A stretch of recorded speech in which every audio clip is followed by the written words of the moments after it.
ವೈಫಲ್ಯತೆ ಇನ್ನು ಮುಂದಕ್ಕೆ ಇದೇ ಸರ್ಕಾರ ಮುಂದುವರೆದ್ರೆ ಜನರು ಭಾಳ ಸಂಕಷ್ಟ ಪರಿಸ್ಥಿತಿಗೆ ಸಿಲುಕ್ತಾರೆ ಅಂತ ಹೇಳ್ಬಿಟ್ಟು ಇವತ್ತು ಎಲ್ಲ ಎಚ್ಚೆತ್ಕೊಂಡು ಸಾರ್ವಜನಿಕರ ಜೊತೆಗೆ ನಾವೆಲ್ಲ ಸೇರಿಕೊಂಡು ಹೋರಾಟ ಮಾಡ್ತಾ ಇದ್ದೀವಿ.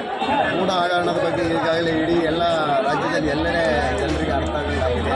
ಅದೇ ರೀತಿ ವಾಲ್ಮೀಕಿ ಜನಾಂಗದವ್ರಿಗೆ ಇಟ್ಟಂಥ ದುಡ್ಡುಗಳು ಏನು ಬೇರೆ ಸಮುದಾಯಕ್ಕೆ ಇಟ್ಟಂಥ ಇವತ್ತಿನ ಪರಿಸ್ಥಿತಿಯಲ್ಲಿ ಅವರೆಲ್ಲ ಬೆಳಿಬೇಕು ಸಮುದಾಯದವರು. ಇಂಥ ಪರಿಸ್ಥಿತಿಯಲ್ಲಿ ಅವ್ರನ್ನ ಚೂಟ್ ಹಾಕುವ ಕೆಲಸ ಅಂತ ಈ ನಮ್ಮ ಏನು ಕಾಂಗ್ರೆಸ್ ಸರ್ಕಾರ ಮಾಡ್ತಾ ಇದೆಯಲ್ಲ, ಇದರ ವಿರುದ್ಧವಾಗಿ ಇವತ್ತು ನಮ್ಮ BJP ಒಂದು ಟೋಟಲ್ ನೇತೃತ್ವ ಜನತಾದಳ ಹಾಗೂ BJP ಎಲ್ಲ ಒಟ್ಟು ಸೇರಿಕೊಂಡು ಇವತ್ತು ಒಂದು ದೊಡ್ಡ ಮಟ್ಟದಲ್ಲಿ ಪ್ರತಿಭಟನೆ ಆಗ್ತದೆ.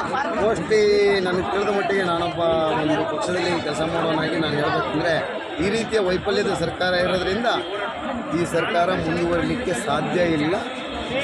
ಸದ್ಯದಲ್ಲಿ ಬದಲಾವಣೆಗಳು ಆಗುವ ಸಾಧ್ಯತೆಗಳು ಬಹಳಷ್ಟಿದೆ. ಸಿದ್ದರಾಮಯ್ಯನವರು ಕ್ಲೀನ್ ಚಿಟ್ ರಾಜಕಾರಣಿ ಅಂತ ಹೇಳ್ಕೊಂಡ್ರು.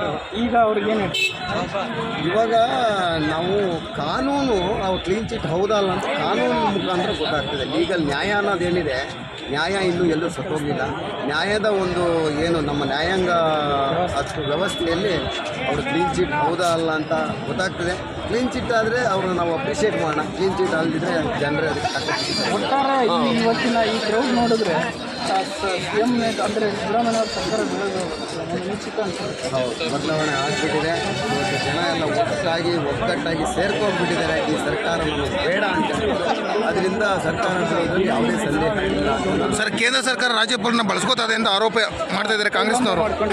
ಸರ್, ಇದು ಯಾರು ಸರ್ಕಾರ ನಡೆಸ್ತಾ ಇರ್ತಾರೆ ಅವ್ರು ಹೇಳುವ ಒಂದು ಸರ್ವೇ ಸಾಮಾನ್ಯ ಮಾತು. ರಾಜ್ಯಪಾಲರು ಅಂದರೆ ಅದಕ್ಕೆ ಅವರಿಗೆ ಆದಂಥ ಒಂದು ಗೌರವ ಇದೆ, ಅವರಿಗೆ ಆದಂಥ ತಿಳುವಳಿಕೆ ಇದೆ. ಯಾರು ತಿಳುವಳಿಕೆ ಇಲ್ದಿದ್ದರಿಗೆ ರಾಜ್ಯಪಾಲರು ಹುದ್ದೆ ಕೊಡಲ್ಲ. ಅವ್ರಿಗೆ ಏನು ಮಾಡಬೇಕು ಎಂತ ಮಾಡಬೇಕು ಅಂತ ಅವ್ರಿಗೆ ತಿಳುವಳಿಕೆ ಮುಖಾಂತರ ಅವ್ರು ಮಾಡ್ತಾರೆ. ಸತ್ಯ ಎಲ್ಲಿದೆ ಆ ಸತ್ಯಕ್ಕೆ ಅವರು ಪ್ರೋತ್ಸಾಹ ನೀಡ್ತಾರೆ. ಇವತ್ತು ನಮ್ಮ ನಾಯಕರು, ಮಾಜಿ ಸಚಿವರು, ಜನಪ್ರಿಯ ಸಚಿವರಾದ ಗೋಪಾಲಣ್ಣವರ ನೇತೃತ್ವದಲ್ಲಿ ಸುಮಾರು 40 ಬಸ್ಗಳನ್ನು ಒಂದು 2,000 ಜನರಷ್ಟು ನಾವು ಬಂದಿದ್ದೀವಿ. ಅದ್ರ ಮೇಲೂ ಒಂದಿಷ್ಟು ಕಾರ್ಯಕರ್ತರು ಬಂದು ಸುಮಾರು 3,500 ಜನ ಇಲ್ಲಿ ಬಂದು ಸೇರ್ಕೊಂಡಿದ್ದೀವಿ.